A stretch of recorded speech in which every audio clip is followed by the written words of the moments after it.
ప్రభునందు ప్రియమైన hope TV ప్రేక్షకులందరికీ శుభములు తెలియచేస్తున్నాను.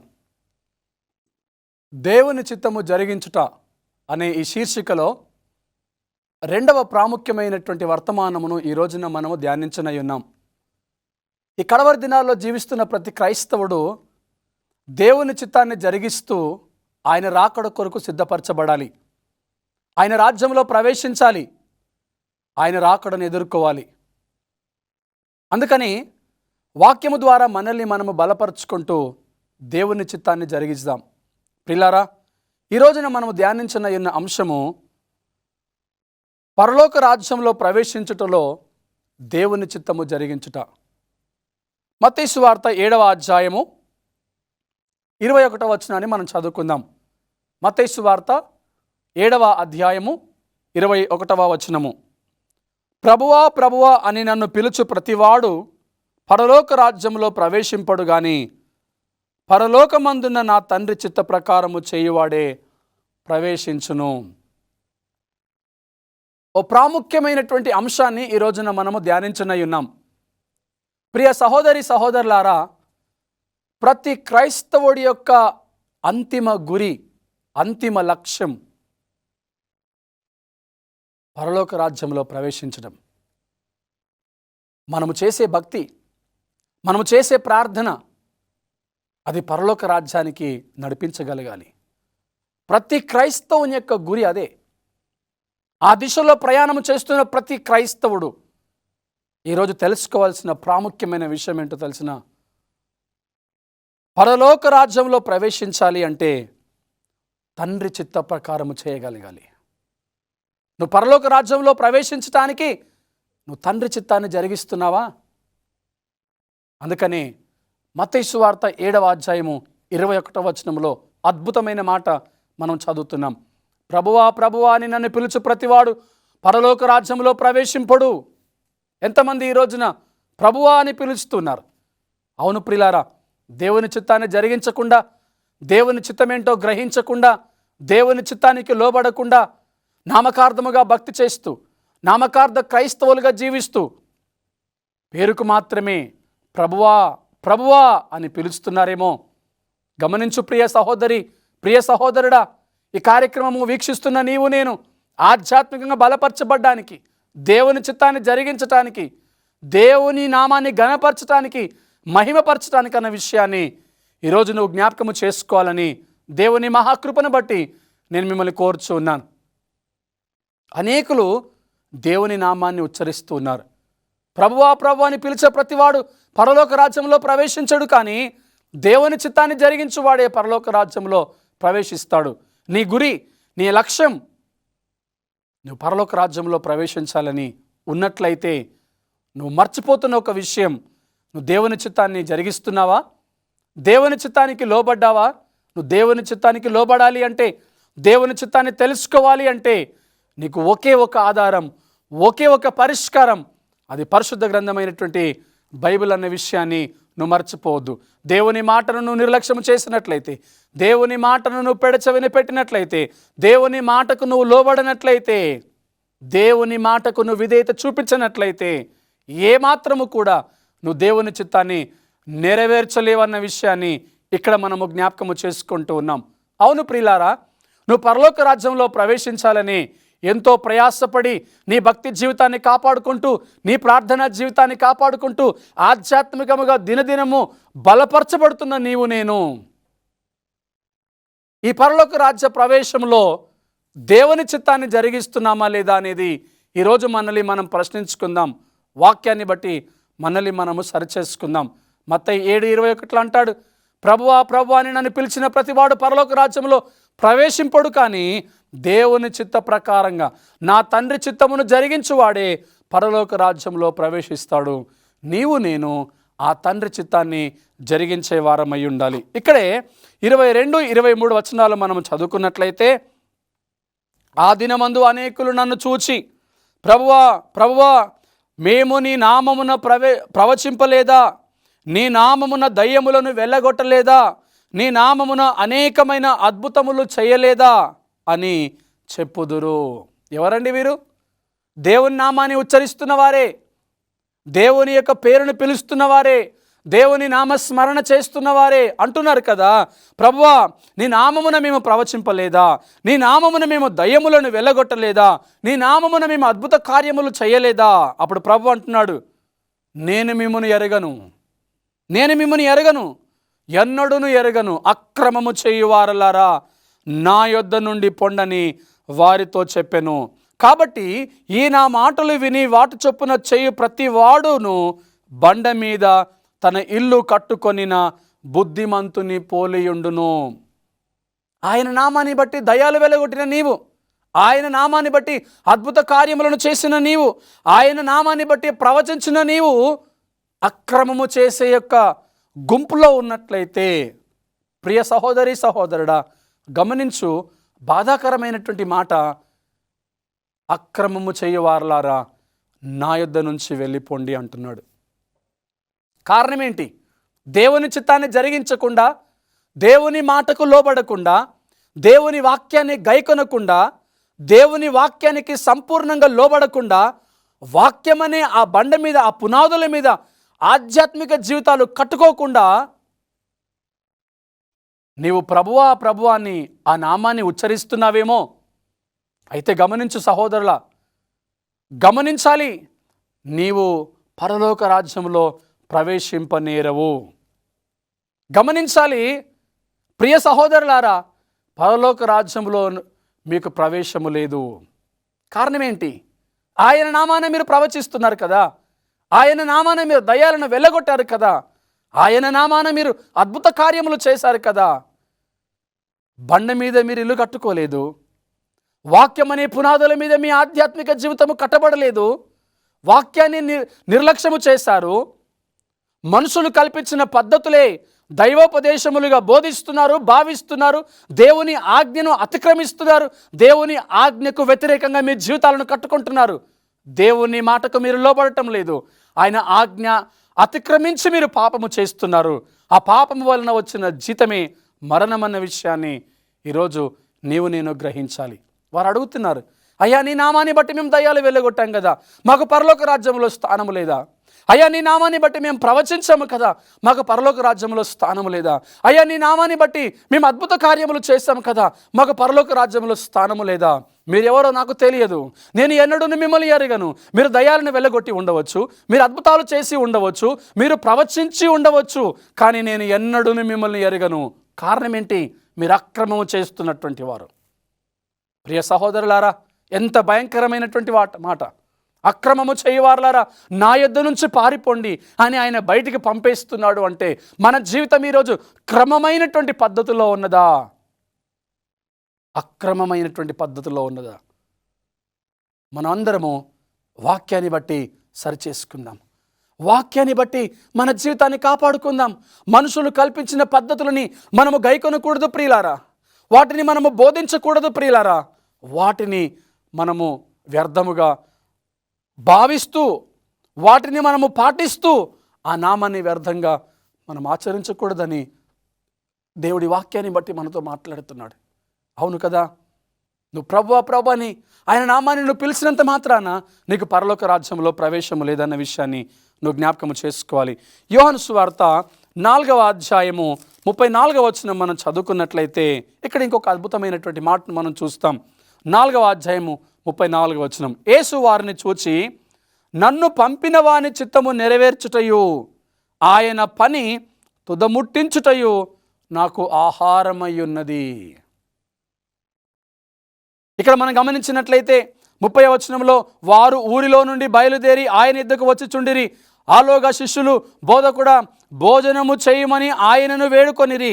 అందుకు ఆయన, భుజించుటకు మీకు తెలియని ఆహారము నాకు ఉన్నదని మీతో చెప్పగా. చూడండి ప్రియులారా, యేసు ప్రభువారు ఈ లోకంలో తన పరిచర్య జరిగిస్తున్నప్పుడు, తన పనిని జరిగిస్తున్నప్పుడు శిష్యులు ఆయన యొద్దకు వచ్చి, అయ్యా చాలాసేపు అయింది, మీరు ఆకలి కొని ఉంటారు, భోజనము చేయండి అన్నప్పుడు యేసు ప్రభువారు మాట్లాడినటువంటి మాట 33వ వచనంలో 34వ వచనంలో మనం చదువుతాం. నన్ను పంపిన వాని చిత్తము నెరవేర్చుటయు ఆయన పని ముట్టించుటయు నాకు ఆహారమై ఉన్నది. ఈ లోకములో ఏ మానవుడైనా ఆహారము లేకుండా జీవించగలడా?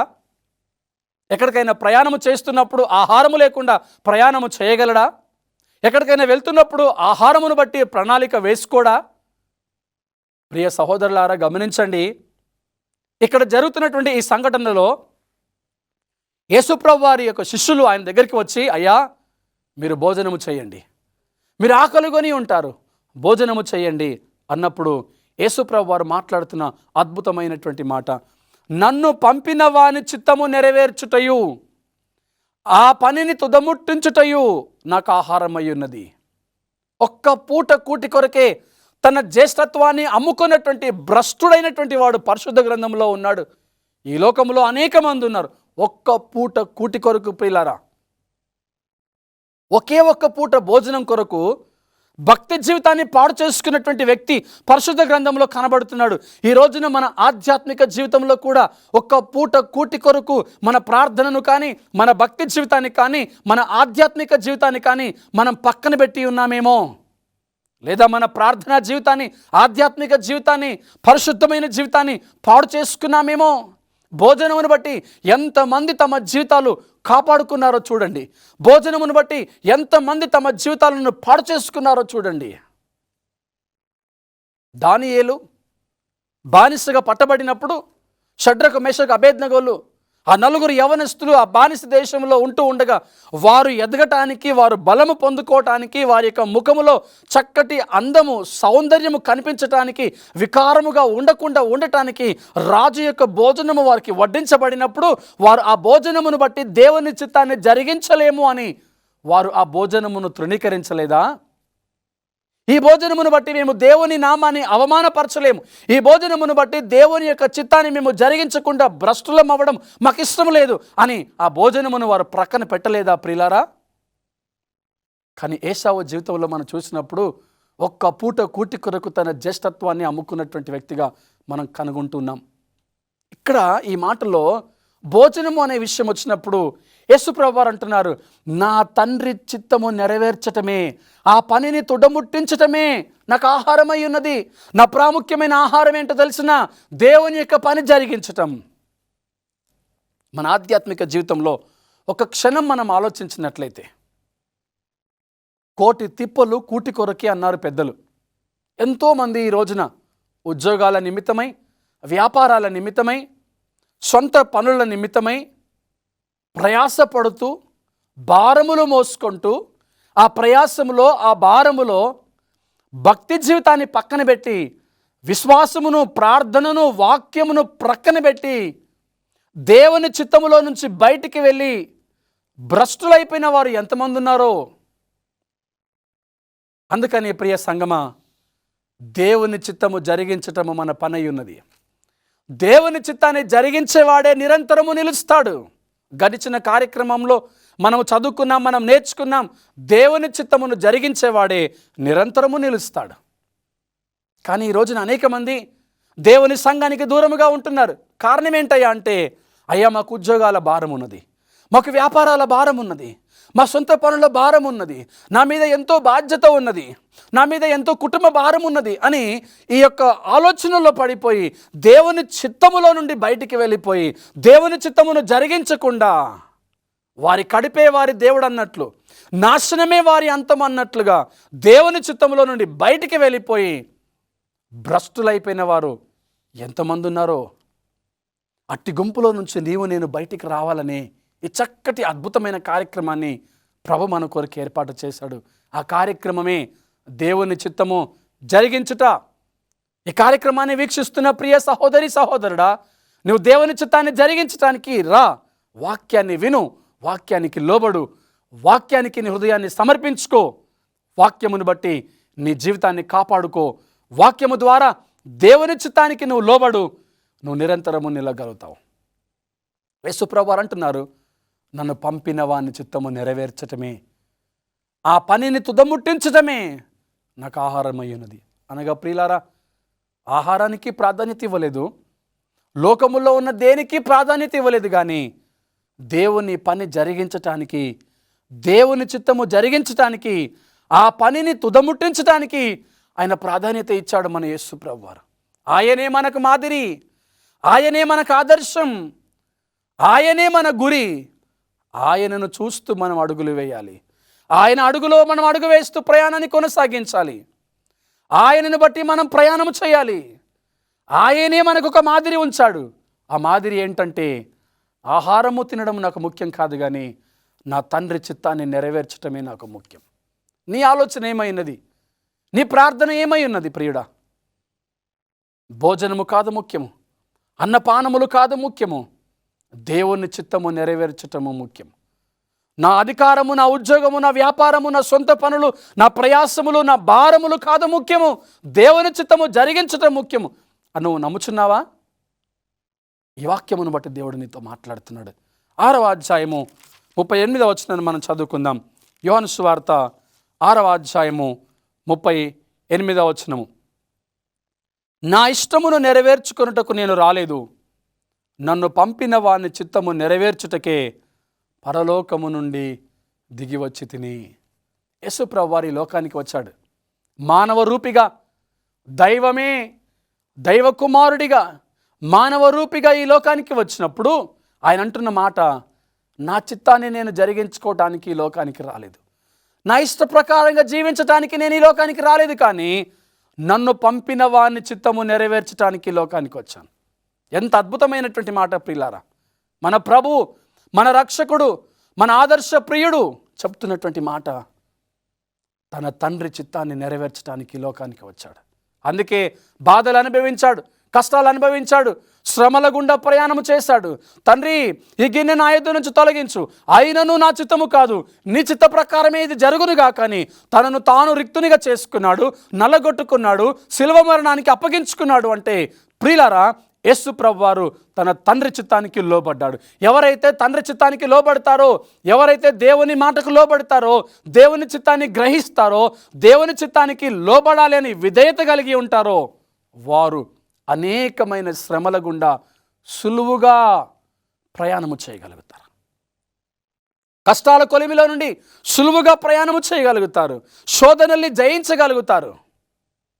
దానికి గల ముఖ్య ఉద్దేశం ఏంటో తెలిసిన, వారు వాక్యం అనే పునాదుల మీద తమ జీవితాలు కట్టుకున్నారు. కాబట్టి అందుకని యేసు ప్రభువారే అంటున్నారు, నేను నా చిత్త ప్రకారంగా జీవించడానికి రాలేదు, కానీ నన్ను పంపిన నా తండ్రి చిత్తాన్ని నెరవేర్చడానికి లోకానికి వచ్చాను. ప్రియ క్రైస్తవ సహోదరి సహోదరుడా, నీవు నేను తండ్రి చిత్తాన్ని నెరవేర్చడానికి ఈ లోకానికి వచ్చాం. తండ్రి చిత్తానుసారంగా జీవించటానికే నువ్వు పిలువబడ్డావు, నువ్వు ఏర్పరచబడ్డావు. నీ యొక్క దర్శనము, నీ పిలుపు అదే. దేవుని చిత్తానికి లోబడు. 5వ అధ్యాయం అక్కడే 30వ వచనం మనం చదువుకుందాం. యోహాను సువార్త 5వ అధ్యాయము 30వ వచనం. నా అంతట నేనే ఏమీ చేయలేను, నేను వినున్నట్లుగా తీర్పు తీర్చుచున్నాను. నన్ను పంపిన వాణ్ణి చిత్త ప్రకారమే చేయగోరదును, కానీ నా ఇష్ట ప్రకారము చేయగోరను, గనుక నా తీర్పు న్యాయమైనది. ఇక్కడ కూడా ఈ మాటలో దేవుడు తన తండ్రి చిత్తానికి లోబడ్డట్లుగా మనం గ్రహించగలుగుతున్నాం. నన్ను పంపిన వాణ్ణి చిత్త ప్రకారమే చేయగోరదును, కానీ నా ఇష్ట ప్రకారము చేయగోరను. ప్రియ క్రైస్తవ సహోదరి సహోదరులారా, దేవుడు తన వాక్యాన్ని బట్టి మనతో మాట్లాడుతున్నాడు. దేవుడు మనల్ని హెచ్చరిస్తున్నాడు. నీవు నేను పిలువబడ్డ కారణం ఆ తండ్రి చిత్తాన్ని నెరవేర్చడానికి, ఆ తండ్రి చిత్తానికి వ్యతిరేకంగా ఉండటానికి కాదు. ఇదిగో ఆయన అంటున్నాడు, నన్ను పంపిన వాని చిత్త ప్రకారమే చేయకూడదును, కానీ నా ఇష్ట ప్రకారము నేను చేయను. క్రైస్తవ ప్రపంచంలో అనేకులు, క్రైస్తవ సహోదరి సహోదరులు ఎవరిష్టం వచ్చినట్టుగా వారు జీవిస్తున్నారు. ఎవరికి ఇష్టం వచ్చిన దారిలో వారు ప్రయాణం చేస్తున్నారు. పైగా నామకార్థంగా భక్తి చేస్తున్నారు, క్రైస్తవులుగా పిలువబడుతున్నారు. ప్రియ క్రైస్తవ జనమా, దేవుని వాక్యం హెచ్చరిస్తుంది. దేవుడు మనతో మాట్లాడుతున్నాడు. నిన్ను పంపిన వాణ్ణి చిత్త ప్రకారము చేయటమే నీకు ఇష్టమై ఉండాలి, అది నీ గురై ఉండాలి. నీ సొంత పని నీ ఇష్ట ప్రకారంగా చేయటానికి కాదు, నిన్ను పంపిన వాని ఇష్ట ప్రకారమే నువ్వు చేయగలగాలి. ఇంకొక మాటను మనం గమనించినట్లయితే 8వ అధ్యాయము 29వ వచనం మనం చదువుకుందాం. యోహాను సువార్త 8వ అధ్యాయము 29వ వచనం. నన్ను పంపినవాడు నాకు తోడై ఉన్నాడు, ఆయనకిష్టమైన కార్యము నేను ఎల్లప్పుడూ చేయుదును గనుక ఆయన నన్ను ఒంటరిగా విడిచిపెట్టలేదు అని చెప్పాను. చూసారా ప్రియులారా? అవును, నువ్వు తండ్రి చిత్త ప్రకారం జరిగిస్తున్నప్పుడు కొన్ని సందర్భాల్లో కుటుంబమే నిన్ను విడిచిపెడుతుంది. నీవు తండ్రి చిత్త ప్రకారం జరిగిస్తున్నప్పుడు కొన్నిసార్లు నాన్నవారే నిన్ను విడిచిపెడతారు. నీవు తండ్రి చిత్త ప్రకారంగా జరిగిస్తున్నప్పుడు కొన్నిసార్లు నీ బంధువులు, స్నేహితులు, ఆత్మీయులు నిన్ను ఒంటరిగా విడిచిపెడతారు. అయితే గమనించు, నువ్వు భయపడాల్సిన అవసరం లేదు, దిగులు చెందాల్సిన అవసరం లేదు. కారణం ఏంటో తెలిసిన? యోహాను సువార్త 8వ అధ్యాయం 29వ వచనంలో అంటాడు, నన్ను పంపినవాడు నాకు తోడై ఉన్నాడు, ఆయనకి ఇష్టమైన కార్యము నేను ఎల్లప్పుడూ చేయదును. దేవునికి స్తోత్రం. ఎంత అద్భుతమైనటువంటి మాట. ఈ లోకంలో దేవుని చిత్తాన్ని జరిగించేవాడు నిరంతరము నిలుస్తాడు. ఈ లోకంలో దేవుని చిత్తాన్ని జరిగించేవాడు ఆశీర్వాదకరంగా ఉంటాడు. ఈ లోకంలో దేవుని చిత్తాన్ని జరిగించేవాడు లోక సంబంధంగా కొన్ని శోధనలు ఎదుర్కోవచ్చేమో, అయినప్పటికీ దేవుడు వానికి తోడుగా ఉంటాడు. అందుకే మాట అంటున్నాడు చూడండి, నన్ను పంపినవాడు నాకు తోడై ఉన్నాడు, ఆయనకిష్టమైన కార్యము నేను ఎల్లప్పుడూ చేయదును. ఆయనకిష్టమైన కార్యమును చేస్తున్నప్పుడు శ్రమలు, కష్టాలు, బాధలు, ఇబ్బందులు, ఆటంకాలు నీకు రావచ్చు ప్రియులారా. అయితే నువ్వు భయపడాల్సిన అవసరం లేదు. నిన్ను పంపినవాడు నీకు తోడై ఉంటాడు. ఆయనకిష్టమైన కార్యము నువ్వు ఎల్లప్పుడూ కూడా చేయగలగాలి. ప్రతి క్రైస్తవుడు ఆయన చిత్తానుసారంగా నడుచుకోవాల్సిన అవసరం ఉన్నది. ప్రతి క్రైస్తవుడు ఆయన చిత్త ప్రకారంగా జీవితాన్ని జీవించవలసిన అవసరమై ఉన్నది. ఈ చిత్తము జరిగించటంలో నీ కష్టాలు వచ్చినప్పుడు, బాధలు వచ్చినప్పుడు, ఇబ్బందులు వచ్చినప్పుడు, శోధనలు వచ్చినప్పుడు, శ్రమలు వచ్చినప్పుడు దేవుడు నీకు తోడై ఉంటాడు అన్న విషయాన్ని నువ్వు మర్చిపోవద్దు. నిన్ను ఆయన ఒంటరిగా విడిచిపెట్టాడు. కుటుంబము నిన్ను విడిచిపెట్టవచ్చు, బంధు బలగము నిన్ను విడిచిపెట్టవచ్చు, నాన్నవారు నిన్ను విడిచిపెట్టవచ్చు, కానీ దేవుడు మాత్రం నిన్ను ఎట్టి పరిస్థితుల్లోనూ విడిచిపెట్టాడు. కనుక ప్రియ సంగమా, దేవుని చిత్తాన్ని మనము జరిగించుదాం. మత్తయి సువార్త ఆఖరిగా 26వ అధ్యాయము 39వ వచనం చదువుకుందాం. మత్తయి సువార్త 26వ అధ్యాయము 39వ వచనం. కొంత దూరము వెళ్ళి సాగిలపడి, నా తండ్రి, సాధ్యమైతే ఈ గిన్నె నా యొద్ద నుండి తొలగిపోనిమ్ము, అయినను నా ఇష్ట ప్రకారము కాదు కానీ నీ చిత్త ప్రకారమే కానిమ్మని ప్రార్థన చేశాను.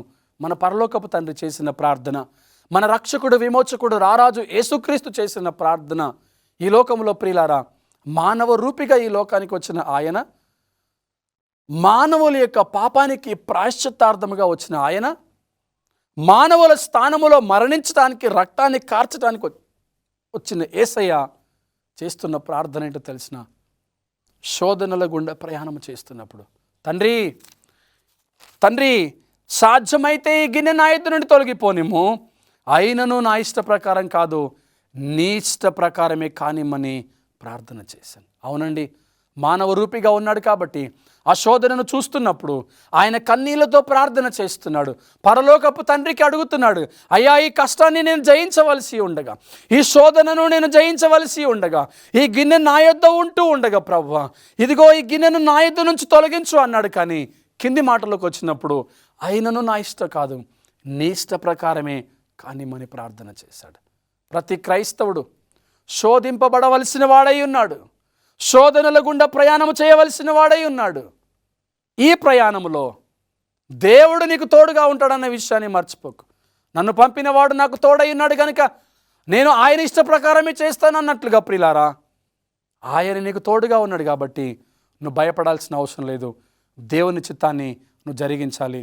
ఇదిగో నా యొక్క గిన్నె నా ఇష్ట ప్రకారం కాదు కానీ నీ చిత్త ప్రకారమే జరిగించు అన్నట్లుగా, ఈ గిన్నె నా యొద్ద నుంచి తొలగించు అన్నట్లుగా దేవుని చిత్త ప్రకారం జరిగించడానికి ప్రార్థన చేసుకొని దేవుని ఆశీర్వాదాలు పొందుకుందామా?